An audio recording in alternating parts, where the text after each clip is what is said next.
នៅក្នុងវីដេអូមុនយើងបាននិយាយអំពី Tactile Switch ទាំង3ប្រភេទដែលពួកយើងចូលចិត្តនៅ Snail Studio រួចហើយនៅក្នុងវីដេអូនេះវិញយើងនឹងមកនិយាយអំពីប្រភេទ Linear Switch ម្ដងនេះគឺជា Linear Switch ឆ្នាំទាំង3ប្រភេទប្រចាំ Snail Studio Linear Switch គឺជាប្រភេទ Switch ដែលផ្ដល់នូវអារម្មណ៍ចុចដ៏រលូនតាំងពីយើងចាប់ផ្ដើមសង្កត់រហូតដល់វាចុះទៅដល់បាតនៃ Switch តំណាងដ៏ល្អបំផុតសម្រាប់អារម្មណ៍នៃការចុចបែបនេះចំណាត់ថ្នាក់លេខ3ក្នុងបញ្ជីរបស់យើងនោះគឺ Keygeek Y3X ទោះបីជាវាជាផលិតផលថ្មីនៅក្នុងហាងប៉ុន្តែយើងចូលចិត្តវាព្រោះវាផ្ដល់នូវសំឡេងបែប Copy និង Socky យ៉ាងប្រណិតជាមួយអារម្មណ៍ចុចដ៏ទន់រលូនហើយវាថែមទាំងជួយឲ្យពន្លឺ RGB ចេញមកស្អាតទៀតតោះមកស្ដាប់សំឡេងតោះគ្នា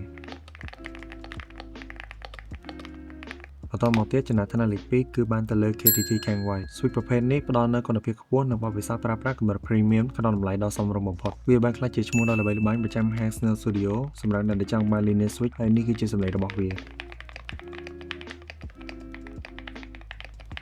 យើងទុករបស់ល្អបំផុតនៅចុងក្រោយគេ